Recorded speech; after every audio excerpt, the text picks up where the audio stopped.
afternoon, everybody. Today is Tuesday of the 6th week of Easter. Thanks for tuning in. We're back with our daily reflections. Thank you for tuning in or coming in person to our annual spring novena, Our Lady of Knock this year. And thank you for placing your petitions at the feet of Our Lady. Powerful, powerful intercessor for all of us. So thanks again. And thank you, Susan Rosowitz. Thank you, Peggy Hinson. Thank you, Mary Fran and Sandy. And thank you for all who helped in any way to making our annual spring novena such a huge success spiritually as well as communally. So praise be to God. So I'm going to continue on with my daily reflections on the sacred liturgy. So we talked about what the liturgy is. We talked about the sacrifice of Christ present for us. We talk about that the sacraments are encounters with the risen Christ. We know all of this. And now we dive into the mystery of the action itself. And we talked about the vesture. We talked about, of course, the church building and the church being not only a building, but also to represent the heavenly Jerusalem. So all these things, are you taking notes and writing them down so you have a journal so you can go back to it? So if anyone asks you a question, you may not remember, right? So you say, wait a minute. Oh yes, I remember hearing that. So it's able to really talk about our faith, to be a good evangelizer. I think sometimes we feel intimidated to speak about our faith. Or when someone asks us a question, we may say, I don't know, I just do it. Well, it's more than just doing it. Finding out why we do what we do. Because it's all based upon faith in Jesus Christ. Now, not only faith in Jesus Christ, but faith in what Jesus Christ allowed to happen for the benefit of our salvation. Isn't that the core reality? What Jesus Christ allowed to happen for the benefit of our salvation. So when you speak about that, you speak about something very precious. And you speak about something about the concern of not only my soul, but the soul of my family and those who are inquiring, so that they may be enlightened by what Christ is asking of us. So don't be intimidated and don't think that you're holier than thou when you talk about it, because people want to know. Inquiring minds want to know, right? They want to know about these things. And you may have gone to Catholic school, you may have gone to religious education, and then, it's somewhere back here, but you just need someone to push it up and out, and there you have it. So I talked about, before the novena began, I talked about the procession at Mass, with the altar servers and the cross, the deacon, the priest. Why a procession? Why not just the priest sit at the chair and then someone just ring the bell and the priest stands? Why do we have to have a procession? Well, that's a very good question. And if you remember, the procession is just not to get from the sacristy to the altar. In other words, from point A to point B. The procession is all about the spiritual journey. It's about the journey of salvation. And I think if we enter into that moment, not only looking at a procession, but realizing that when you leave home, you are in a type of procession as you enter into the church. So you go from your house into your car and you travel. It's a procession. Whether you realize it or not, that is a procession. And the procession takes on a very spiritual significance because it tells me as a pilgrim, I'm on a journey with God. Every day of my life, but especially when I enter into the sacred mysteries of the Holy Mass. So please, the next time, and from this time forward, every time when you're coming in, going to Mass, whether daily Mass, Sunday Mass, funeral mass, wedding mass, you're in a journey. And take it seriously. Maybe you could get in the practice of playing only religious music as you get into your car when you're going to mass, or not having any music at all, but allowing the silence of the moment to really evaporate all what you do, your thoughts. So I just challenge you with that thought.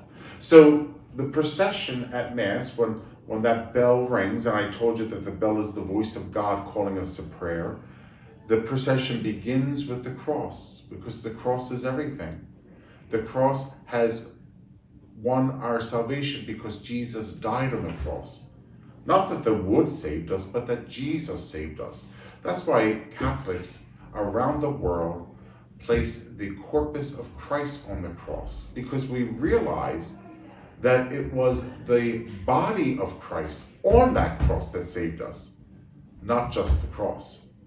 The cross is the cross. It's two pieces of wood put together.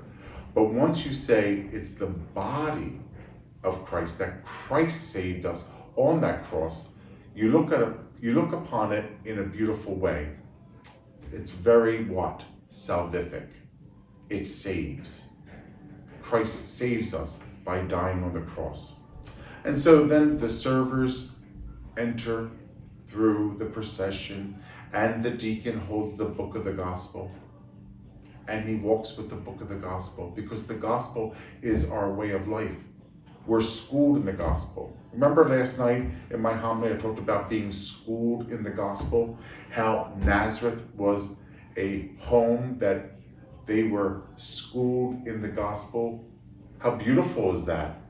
Gazing upon Jesus, that is Mary and Joseph, by his very presence, they're schooled in the gospel. And that gospel became flesh, the good news in the person of Jesus, and how all of that was a holy presence in that home.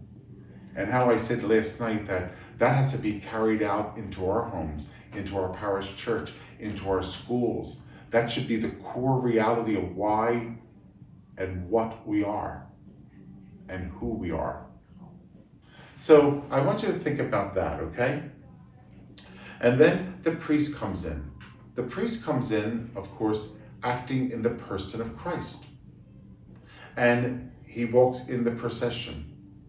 Now, it's all about a journey in our life that leads us to where? Of course, salvation, heaven, the kingdom. And right there in the upper room is the salvific moment. Salvation is given to us by the death and resurrection of Jesus. Isn't that what the Mass is? The Mass is more than just a Catholic ritual. I hope you believe that. Oh, you're entering into the mystery of the death and the glorious resurrection of Jesus Christ at that moment. How many Masses are there? One. How many priesthoods are there? One. We enter into the mystery.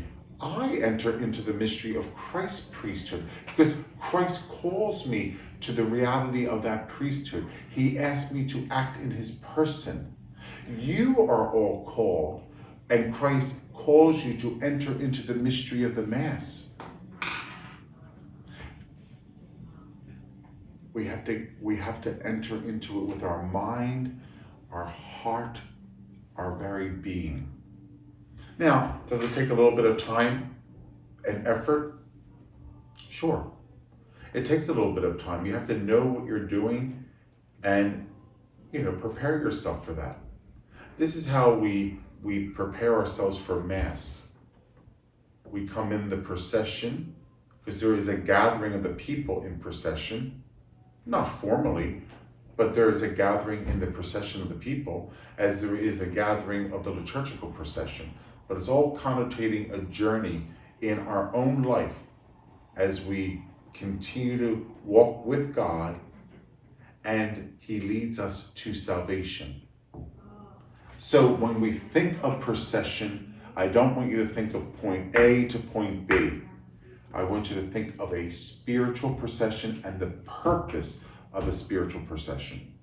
Now, there is, since this is the death and resurrection of Jesus made present to us, there is also a wonderful understanding of here comes the priest who acts in the person of Christ.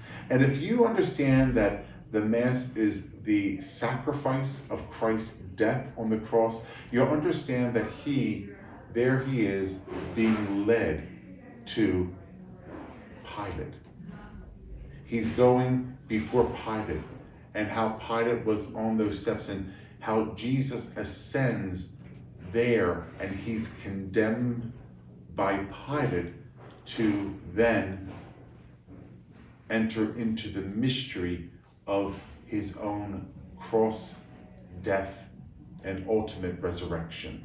So there is a leading of Christ to that moment. So there's another component I want you to try to reflect upon as we journey through the Mass. Now tomorrow, I want to talk to you about the altar. What is an altar and why do we have it? Have a nice day, everybody.